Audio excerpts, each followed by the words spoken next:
Pakistan cricket team की पहली खेप सारे टेस्ट हो जाने के बाद 28 जून को लंदन के एयरपोर्ट मैनचेस्टर पहुंचे थे जिनमें काशिफ भट्टी, इमरान खान और हैदर अली शामिल हैं। पाकिस्तान क्रिकेट टीम की पहली खेप सारे टेस्ट हो जाने के बाद 28 जून को लंदन के एयरपोर्ट मैनचेस्टर पहुंचे थे। उसके बाद जो मोहम्मद हफीज और बाकी खिलाड़ी थे, वहाब रियाज, वो भी मैनचेस्टर पहुंच चुके।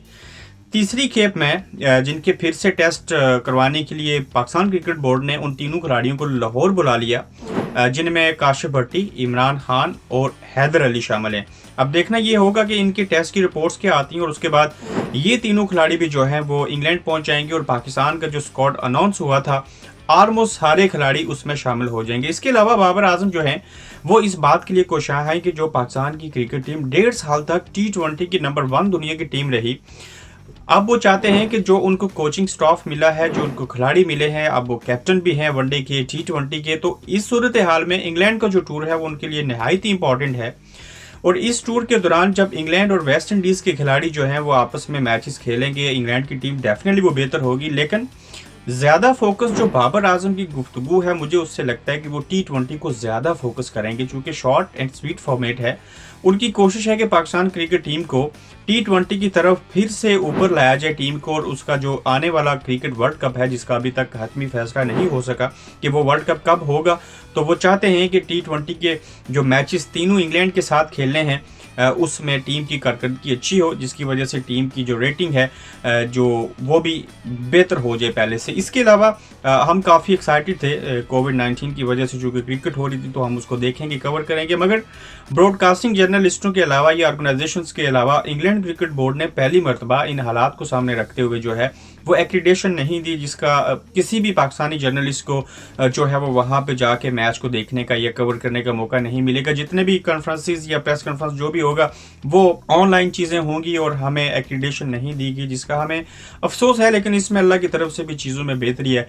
जाहिर है कि हमें परहेज भी होगा, बच भी जाएंगे चीज़ों से, कोई खदशा भी नहीं होगा, बाकी खबरशात और चीज़ें अपनी जगह के ऊपर। अब जो इंग्लैंड का टूर है ये ऐसे हालात में, और हमेशा से जब भी इंग्लैंड के अंदर टीम है, मैं अक्सर कहता हूँ कि ये तीसरा होम ग्राउंड है पाकिस्तान क्रिकेट टीम का, बड़ी अच्छी तादाद में क्राउड मिलता था, लेकिन अब की बार बगैर क्राउड के पाकिस्तान की टीम खेलेगी और उसमें सोशल डिस्टेंस भी है, बॉल को थूक लगाने की चीज़ें, बाकी सारे हालात। अब 8 जुलाई से जो आगे 3 टेस्ट मैचेस हैं, उसके बाद 5 अगस्त को पाकिस्तान का पहला टेस्ट मैच होगा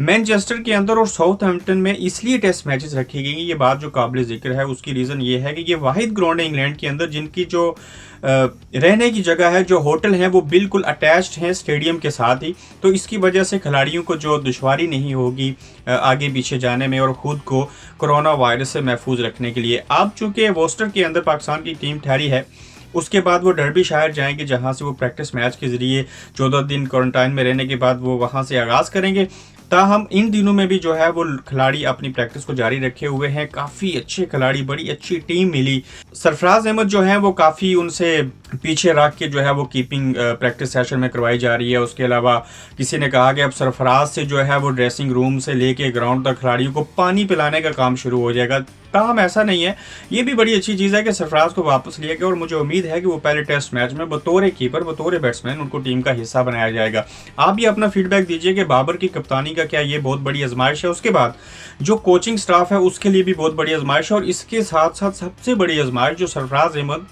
लंबे अरसे के बाद वापस आए, क्या उनके लिए भी आजमाइश है कि नहीं? अपना फीडबैक ज़रूर दीजिएगा। फिर अगली वीडियो में आपसे मुलाकात होगी।